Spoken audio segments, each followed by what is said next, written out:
और times of Swaraj में आप सबों का स्वागत है और मैं हूं संतोष सिंह।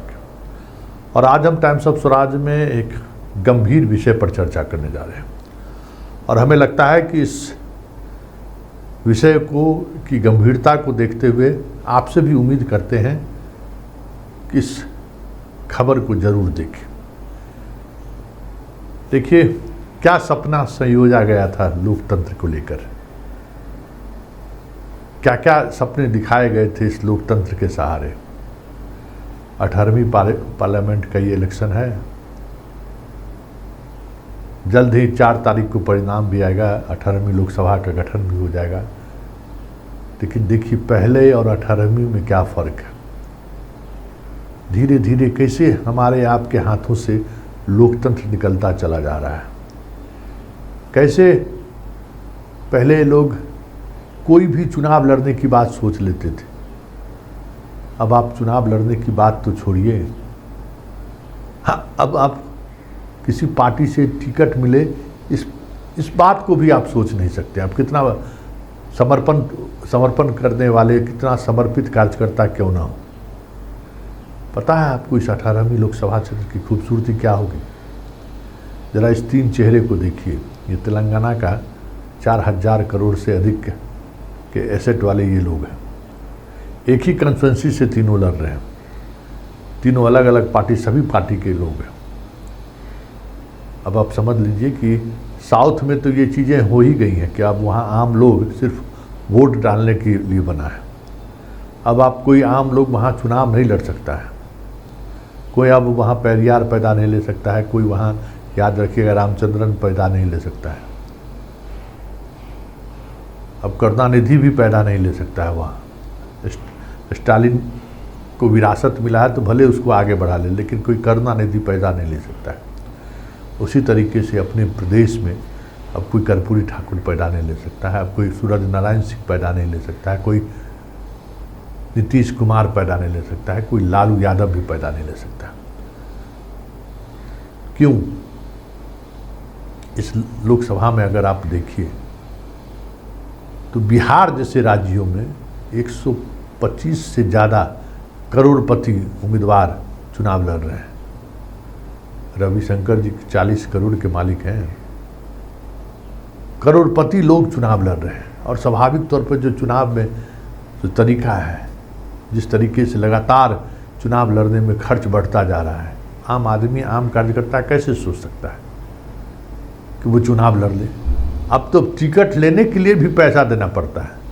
अब तो लगता है जैसे दुकानें खुल गई हैं, हर पॉलिटिकल पार्टी का अलग अलग दुकान है, वहाँ जाइए। आप उस पार्टी के कार्यकर्ता हो या ना हो, उनका हॉल टाइमर हो या ना हो, उससे कोई मतलब नहीं है। आपके पास कितनी पैसा है, आप कितना पैसा दे सकते हैं, दीजिए। दुकान सजा हुआ है, आप टिकट लेके आकर चुनाव लड़ दीजिए। छोटे छोटे दल तो यही कर रहे हैं। तो ये आज हम सवाल इसलिए कर रहे हैं कि अब आने वाले समय में आपको कर्पूरी ठाकुर जैसे सामान्य परिवार का कोई व्यक्ति प्रदेश का मुख्यमंत्री तो छोड़ ही दीजिए, विधायक भी बन जाए तो कोई बहुत बड़ी बात होगी। तो सवाल ये उठता है कि जैसे जैसे लोकतंत्र हमारा सयाना हो रहा है, वैसे वैसे आम लोगों के हाथों से लोकतंत्र खिसकता चला जा रहा है।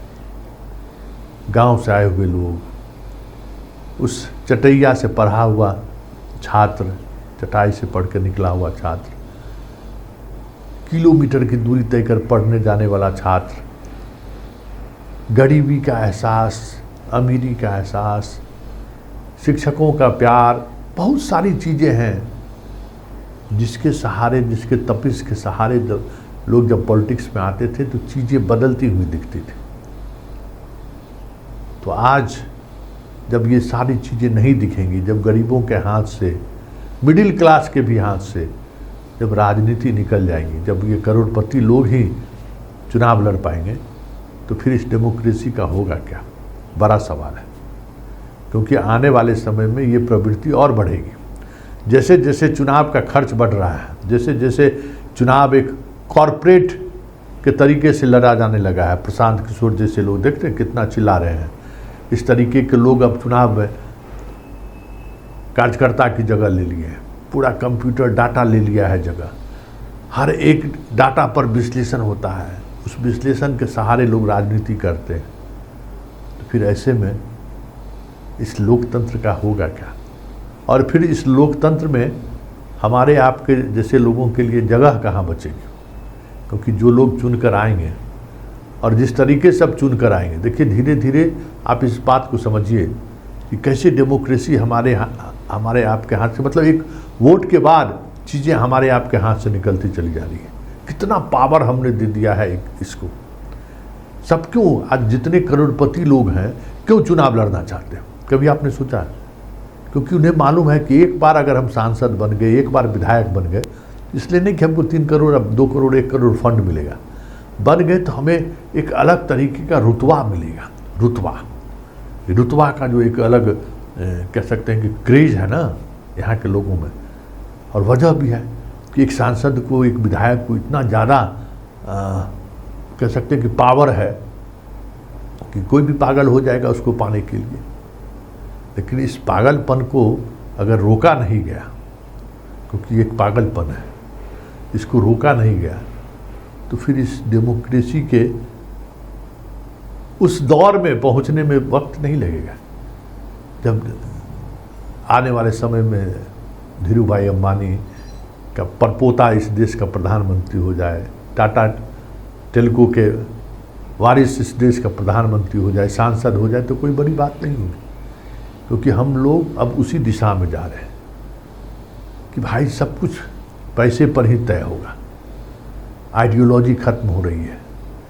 चुनाव आइडियोलॉजी के सहारे लाया जाता था कि भाई अब क्या है, कोई आइडियोलॉजी नहीं है। अभी हम कांग्रेस में हैं, इस्तीफा दिए, 2 घंटे बाद हम बीजेपी के रास्ता लिए, 3 घंटे बाद हमें बीजेपी का टिकट मिल गया। कोई आइडियोलॉजी नहीं रहा, कोई कमिटमेंट नहीं रहा। मतलब पॉलिटिक्स में तो यही सब सारी चीज़ें देखी जाती है ना, कोई कमिटमेंट नहीं रहा। तो याद रखिए, डेमोक्रेसी जिस तरीके से पैसे वालों के हाथ में बढ़ता चला जा रहा है, हमारा आपका हाथ आने वाले समय में पूरी तौर पर खाली हो जाए तो कोई बड़ी बात नहीं होगी। क्योंकि हमारे पुरखों ने क्या कहा था कि चाहे खरबपति हो, चाहे गांव का गरीब हो, चाहे जाति में उच्च जाति हो, चाहे महादलित हो, सबको एक वोट का अधिकार दिया गया। सबका वोट एक समान है, किसी का कोई अलग अलग कीमत नहीं है। लेकिन जो डेमोक्रेसी जिस दिशा में बढ़ रही है, तो फिर कीमत किस बात की है? हमारे वोट का मतलब क्या रह पाएगा जब इस तरीके के लोग राजनीति में नहीं आएंगे? और राजनीति महंगा होगा। राजनीति में लोग जब इस तरीके से पैसे वाले लोगों का प्रवेश होगा, तो फिर राजनीति में शुचिता की बात कहाँ होगी? फिर हमारे आपका आवाज़ कौन उठाएगा? फिर गरीब मिडिल क्लास को लेकर लोग सोचेंगे क्यों? क्योंकि ये जो चीज़ें चली है ना, एक बात गौर करिए कि ये जो व्यक्तिगत लाभ के सहारे जो एक अलग तरीके की राजनीति चली है ना, वो राजनीति कहीं न कहीं पूंजीवाद की तरफ बढ़ रहा है देश। सामूहिक इशूज खत्म हो रहे हैं, सामूहिक डेवलपमेंट की बात होना बंद हो गया है। हमें 5 किलो अनाज मिल रहा है, मैं खुश हूँ। मुझे 10,000 रुपया मिल रहा है सरकार की तरफ से स्कॉलरशिप, मैं खुश हूँ। लेकिन स्कूल बेहतर बने, अस्पताल बेहतर बने, शैक्षणिक माहौल बेहतर हो, इलाज में जो करोड़ों करोड़ का खर्च हो रहा है वो खर्च कैसे कम हो? क्योंकि आज की तारीख में तो पढ़ाई और इलाज, यही सी 2 चीज़ में खर्च है ना। और जैसे जैसे कॉरपोरेट चीज़ें डेमोक्रेसी में भी बढ़ता जाएगा, ये सारी चीज़ें महंगी होती चली जाएंगी। फिर हमारी आपकी बात करने वाला वहाँ बचेगा कौन? इसलिए इस देश का लोकतंत्र खतरे में है। और लोकतंत्र अगर खतरे में है, मतलब हम आप खतरे में हैं। इसलिए मैंने कहा इस एपिसोड को बड़ी गंभीरता से सोचिएगा और अपनी राय आप जरूर दीजिएगा।